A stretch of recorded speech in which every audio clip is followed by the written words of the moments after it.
Muy buenos días, somos estudiantes de segundo semestre de licenciatura en educación infantil de la Corporación Universitaria Minuto de Dios. Nuestro grupo está conformado por Laura Daniela Arevalo Sánchez, Juliet Camila Cuervo Mendoza, Nicole Vanessa Flores Ruiz y Andrea Solange López Avilés. A continuación se nombrarán los acontecimientos más importantes sobre la educación inicial. La vida y la educación del niño dependían solo de sus padres o tutores, reduciéndose a márgenes de una familia. Los niños eran abandonados, vivían en los hospicios o asilios dirigidos a algunas congregaciones religiosas, donde allí se les podían adelantar algunas actividades pedagógicas como labor preparatoria para el ingreso a las escuelas. A mitad del siglo XVIII se fundó el Hospicio de Bogotá, institución que recluía a la mayoría de los niños huérfanos y abandonados. Los niños lactantes eran criados por amas de cría que se conseguían en las poblaciones aledañas. En el año 1844 se habla de la creación de las salas de asilo, destinadas a los niños pertenecientes a los sectores más pobres de la población, donde solo se admitirían niños de 2 a 6 años y aquellos cuyos padres eran notoriamente vulnerables, los cuales serían aceptados gratuitamente en el asilo.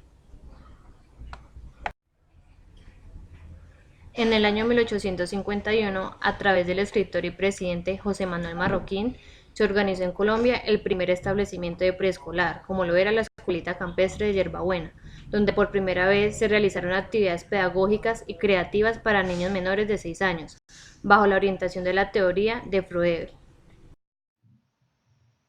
A finales del siglo XIX, los primeros misioneros alemanes pedagogos comenzaron a difundir y promocionar las ideas de Federico Froebel, las cuales permitieron la aparición de los primeros jardines infantiles en Colombia. Asimismo, en el año 1870, durante la administración de Eustorgio Salgar, se entra en la reglamentaria a definir orgánicamente la sala de asilo. Primera década del siglo XX. Funcionaban aproximadamente 30 centros preescolares en el país, en su mayoría privados. Se reclutaban jóvenes maestros normalistas para el desarrollo de la práctica educativa. En el año 1914 fue fundado por Agustín Nieto Caballero el primer establecimiento preescolar que funcionó en la ciudad de Bogotá, llamado la Casa de los Niños del Gimnasio Moderno, el cual se consideró como modelo para la creación de otros jardines similares, poniendo en práctica las ideas pedagógicas de María Montessori.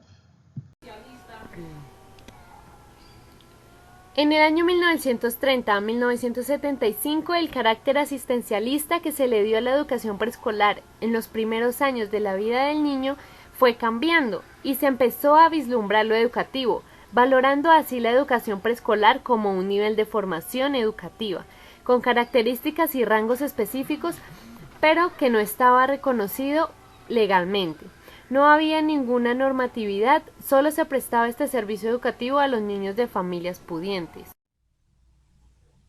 En el año 1968 surgió uno de los recursos más importantes para la población infantil más vulnerable, como lo fue el Instituto Colombiano de Bienestar Familiar, y en el año 1976, en el decreto 088 del Ministerio de Educación Nacional, se incorpora por primera vez la educación preescolar al sistema educativo colombiano, con el objetivo de promover y estimular el desarrollo físico, afectivo y espiritual del niño, su integración social, su percepción sensible y el aprestamiento para las actividades escolares en acción coordinada con los padres y la comunidad. En el año 1978 se crea la carrera de licenciatura en Educación de Preescolar en la Facultad de Educación de la Universidad Pedagógica Nacional. Y en el año 1984 se establece el plan de estudios mediante el decreto 1002, definido como un conjunto de estructuras, principios, normas y criterios en función de los fines a la educación. En el año 1987 se dio a conocer el segundo documento en donde se precisan las áreas y temas relacionados con el preescolar, permitiendo un currículo fundamentado tanto teórica como operativamente en lo que respecta al trabajo pedagógico. En el año 1989, el Gobierno Nacional se suscribe a los términos y principios de la Convención sobre los Derechos del Niño, adoptada por las Naciones Unidas. De igual manera, se adhiere en 1990 a la Declaración Mundial sobre la Supervivencia, la Protección y el Desarrollo del Niño. En el año 1994, para la promulgación de la Ley 115, conocida como Ley General de la Educación, se incorpora la educación preescolar como nivel obligatorio de la educación formal y numerosos otros aportes a nivel social, como lo es la cultura, lo educativo, lo institucional y lo técnico. En el año 2005 se empieza a hablar también de educación inicial. Asimismo, se ha venido trabajando en la política educativa en forma conjunta con el Instituto Colombiano del Bienestar Familiar. En el año 2006 se proponen los lineamientos de primer ciclo de educación formal en Bogotá de primero y segundo de básica de primaria, en donde el lineamiento propone para el trabajo pedagógico que el equipo de maestras y maestros del primer ciclo diseñarán estrategias, proyectos y acciones que logren superar la inconveniente visión instrumental entre áreas y dimensiones mediante el juego y pensamiento de los niños. En el 2007, el cual materializa el documento Colombia por la primera infancia y fija estrategias, metas y recursos al Ministro de la Protección Social, Ministerio de Educación y al ICBF con el fin de garantizar la atención integral a esta población. En 1998 se estableció un modelo pedagógico basado en competencias, llevando a cabo la articulación de la educación básica con requisitos fundamentales para la entrega de los lineamientos curriculares del nivel preescolar. En el año 2009 se lleva a cabo el plan de estudios, el cual implica integrar los niveles preescolar, primaria y secundaria, con un trayecto formativo en el que haya consistencia entre los conocimientos específicos, como lo son las habilidades, las actitudes y los valores, con el desarrollo de competencias, llevándolo con el fin de sentar las bases para enfrentar las necesidades de la sociedad futura. A continuación vamos a decir algunas de las ventajas que tiene la educación inicial. Una de ellas es que facilita la construcción de los conocimientos, ya que proponen diferentes alternativas de percepción sensorial. Asimismo, profundiza la comunicación entre el profesor y los alumnos a partir de variadas actividades que éste propone.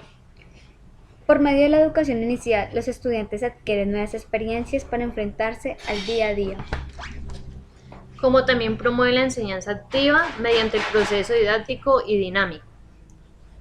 Favorece el desarrollo de operaciones de análisis, relaciones, síntesis. Incentivan el aprendizaje en la medida que acercan a los alumnos a la realidad. Posibilitan que los alumnos deban alcanzar por sí mismos su aprendizaje por medio de su experiencia. Estas son algunas desventajas que se ocasionan en la educación inicial. Exhibir el material educativo sin explotarlo, creyendo que con solo el hecho de mirarlo ya está resuelto el aprendizaje. Asimismo, también la falta de una correcta planificación curricular. La falta de materiales educativos, la cual que permite la elaboración de aprendizajes por parte de los alumnos. Presentar gran cantidad de materiales de manera conjunta o sucesiva, produciendo en los alumnos cansancio y saturación.